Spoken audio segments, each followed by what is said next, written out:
Okay, now when the store was agreed upon between RCA and Kroger, we Now, how'd you decided, happen to pick that store too? That's interesting.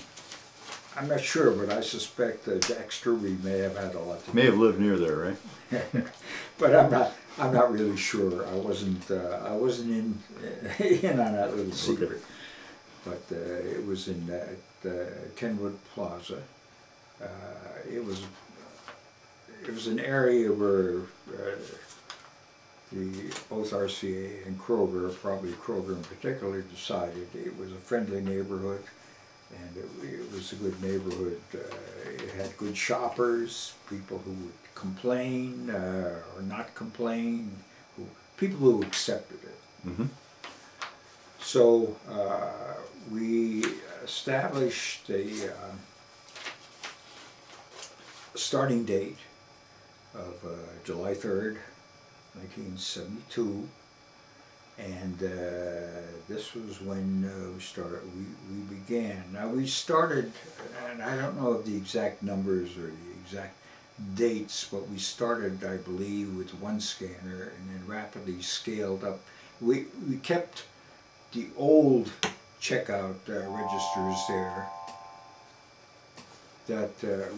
We kept the old registers and check stands there, except for one. And then we put in the supermarket, the Bullseye scanning system.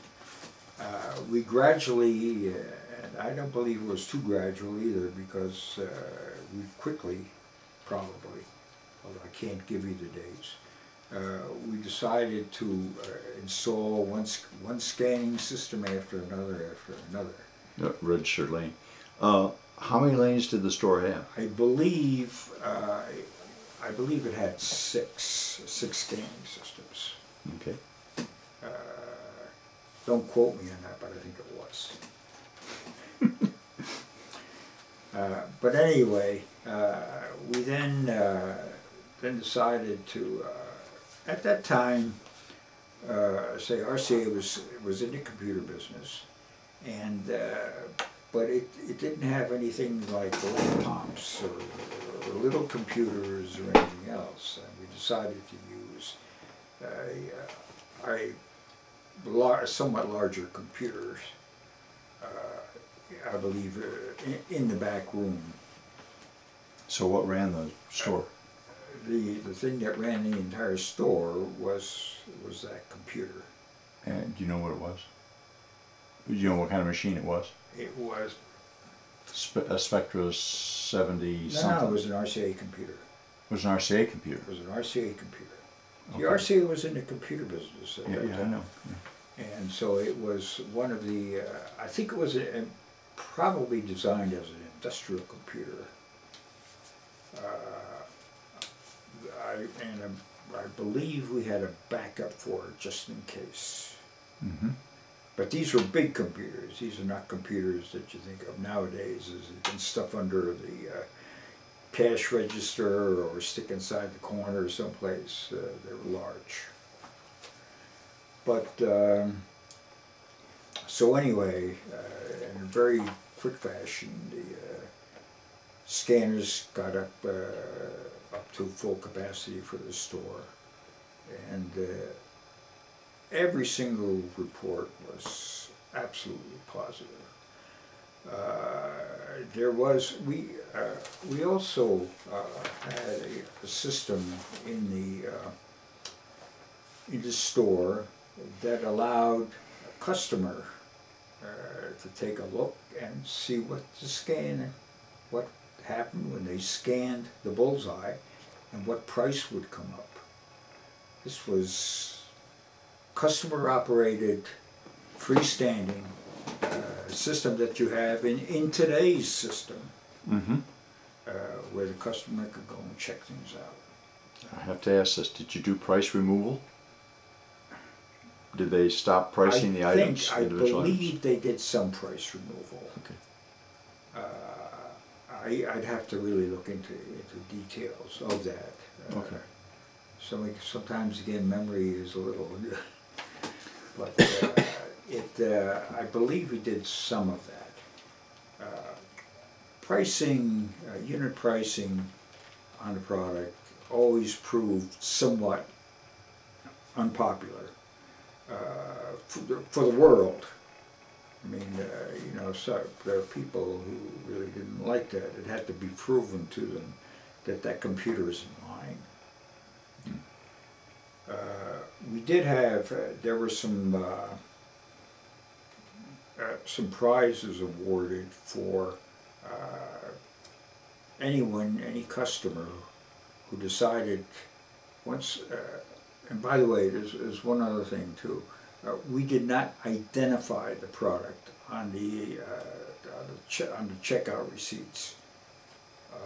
I believe there are only some possibly only some numbers on it, but we could not come up and say, hey, this is Rice Krispie, colored Rice Krispies, or whatever.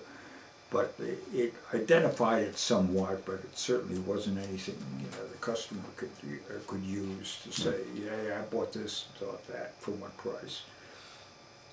But there was a promise that Kroger made that if a customer found something on their that was a product that they didn't recognize, and there was a price charged for it, they're entitled to a prize to come back to the store. Mm-hmm.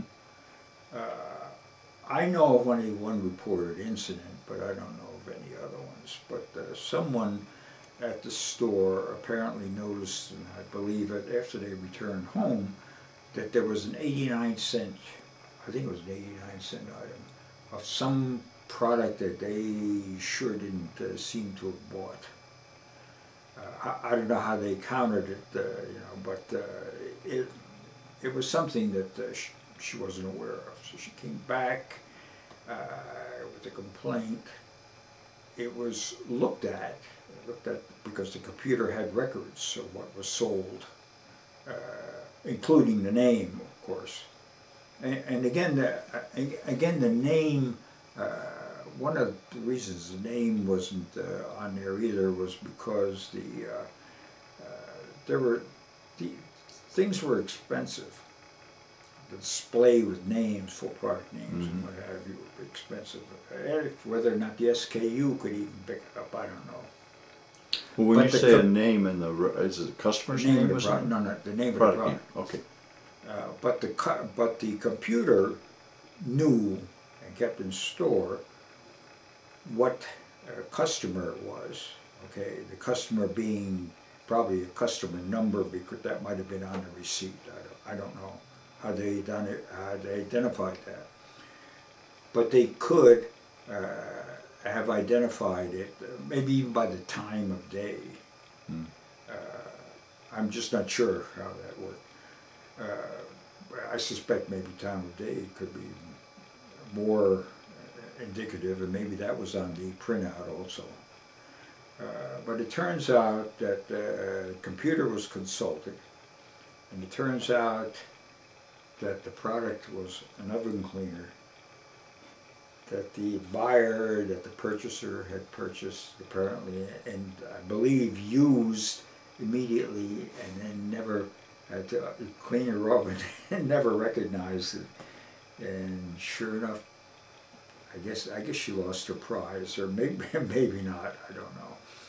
But that's the only complaint that was well advertised anyway. The other thing I mentioned before, that we had a computer and a backup, and I believe in all the times that the store was in operation, and it was in operation until September 1973, that all the time that store was in operation, the sum total of downtime was 2 hours, and that was one event. And I found out later on that the one event wasn't due to electronics, but it was about a misadventure of somebody handling something. Okay. So the only power outage or only downtimes that they ever had in all that period of operation from July 3rd, 1972 to September 1973, I think it was September 28th, somewhere around there. But anyway, the only outages experienced, I guess, were power outages. Okay. And they were only for probably minutes. Yeah.